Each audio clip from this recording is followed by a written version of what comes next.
In the year 2000, two men walked into a meeting room in Dallas, Texas. Reed Hastings and Mark Randolph, founders of a struggling startup called Netflix, were there to pitch a deal to one of the most powerful entertainment companies in America. They wanted Blockbuster to buy their fledgling DVD by mail business for $50 million. The executives at Blockbuster listened, then did something that would become legendary in business history. They laughed them out of the room. At that moment, Blockbuster seemed untouchable. The company operated over 9,000 stores worldwide and employed more than 80,000 people. In the year 2000, Blockbuster pulled in $800 million from late fees alone, which accounted for 16% of its annual revenue. Families across America made weekend trips to Blockbuster part of their routine, browsing aisles of VHS tapes and DVDs, picking up popcorn and candy on the way out. The blue and yellow logo was as recognizable as any brand in the country. By 2004, at its absolute peak, Blockbuster generated nearly $6 billion in revenue and was valued at roughly the same amount. The company dominated 60% of the entire home video rental market. But Netflix didn't give up after that rejection. Instead, the two founders left that meeting more determined than ever to prove Blockbuster wrong. And they did. By 2010, Blockbuster filed for bankruptcy with over $1 billion in debt. That same year, Netflix hit 20 million subscribers and started expanding internationally. Today, Netflix is worth hundreds of billions of dollars, while only one Blockbuster store remains, a nostalgic relic in Bend, Oregon. The story of how a $6 billion empire collapsed isn't just about Netflix being smarter or more innovative. It's about a series of catastrophic decisions, missed opportunities, and a refusal to see the future, even when it was staring them in the face. Blockbuster's problems began long before Netflix became a household name. The company had been struggling financially for years. Between 1996 and 2010, Blockbuster was only profitable in 2 of those 14 years. This raises a crucial question that often gets overlooked. Was Blockbuster's business model fundamentally broken even before streaming entered the picture? The answer appears to be yes. Blockbuster's entire revenue structure was built on a foundation that punished customers. Those infamous late fees weren't just unpopular, they were actively breeding resentment. Every time someone returned a movie a day late and got slapped with additional charges, Blockbuster was damaging its own relationship with customers. By the early 2000s, people were fed up with the system. They wanted convenience and flexibility, not penalties for being 10 minutes late. Netflix understood this perfectly. When the company launched its DVD by mail subscription service in 1990, it offered something revolutionary: no due dates and no late fees. Customers paid a flat monthly fee and could keep movies as long as they wanted. It was simple, stress-free, and addressed the exact pain points that Blockbuster had ignored for years. The service resonated immediately with frustrated movie renters who were tired of punitive charges. Blockbuster eventually realized that late fees were a problem. In 2005, the company launched a heavily advertised campaign promising to eliminate them. But the execution was disastrous. The fine print revealed that customers would be charged the full purchase price of a movie or game if they kept it for more than 8 days. They could avoid the charge by returning the item and paying a restocking fee. The media coverage was brutal, and 47 state attorneys general sued Blockbuster for false advertising. The company was forced to settle and offer refunds. The damage to its reputation was done. Even as Netflix grew, Blockbuster had opportunities to change course. The company launched its own DVD by mail service called Blockbuster Online in August 2004. It even had an advantage that Netflix couldn't match. Customers could return their mail-order DVDs to physical stores and immediately get another rental. This program, called Total Access, was actually working. At one point, Blockbuster surpassed 2 million online subscribers and was legitimately competing with Netflix. But here's where things get complicated. Launching and running Total Access was expensive. Every time a customer exchanged a DVD at a store, Blockbuster lost about $2.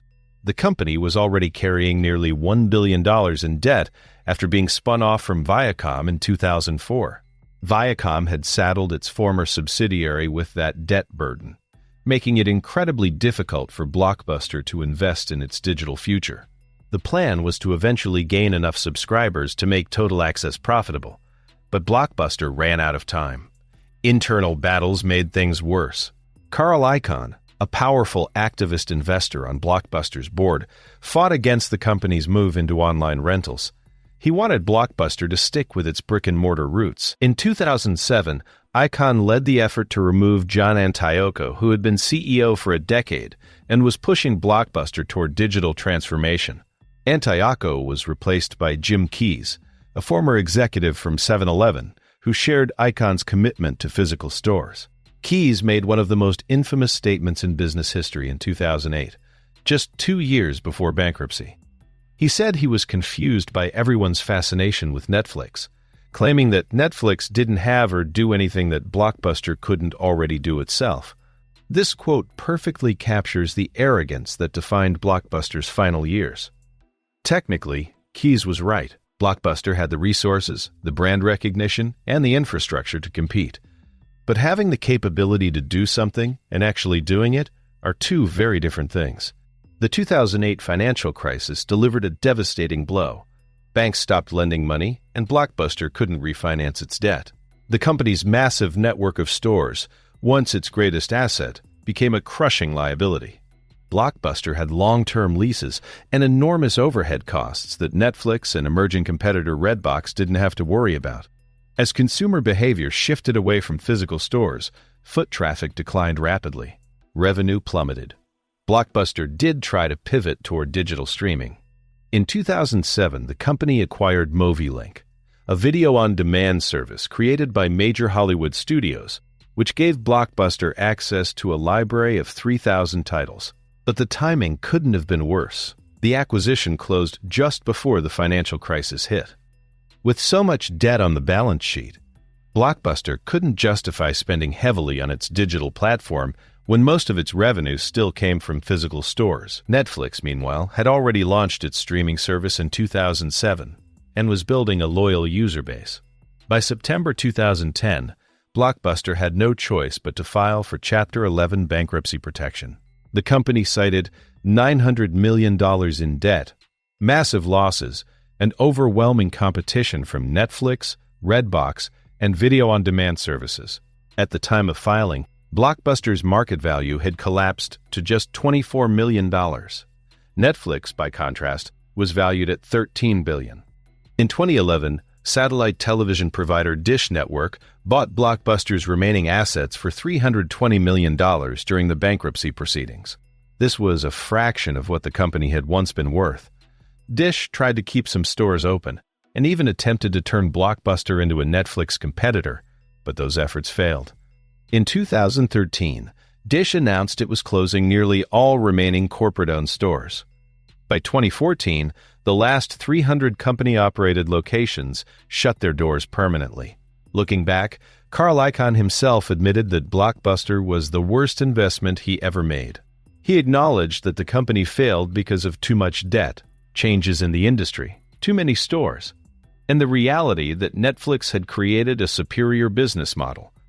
The most painful part of Blockbuster's story is how avoidable it all was. The company had every advantage.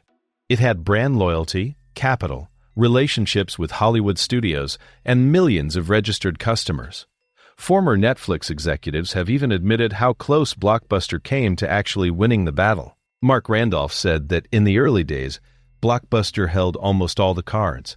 But Blockbuster fell into what business strategists call a local maximum. The company climbed to the top of one mountain, the DVD rental mountain, and built everything around maintaining that position.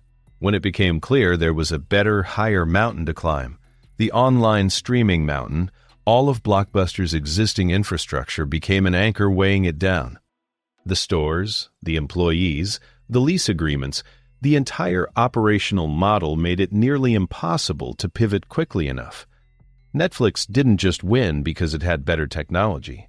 It won because it was built from the ground up to solve customer problems that Blockbuster either ignored or created. Netflix removed friction from the movie rental experience. It used data and analytics to refine recommendations, manage inventory, and guide strategic decisions like investing in streaming years before it became mainstream. The company was obsessed with understanding what customers wanted and then delivering it. Blockbuster, on the other hand, was obsessed with protecting what it already had. Every innovation had to justify itself against the success of existing stores. Any new idea that threatened the current revenue model was treated as a problem rather than an opportunity. This created a kind of paralysis where the company knew what it needed to do, but couldn't bring itself to do it. The fall of Blockbuster teaches a brutal lesson about business survival. Past success doesn't guarantee future relevance. Brand recognition and market dominance can disappear faster than anyone thinks possible.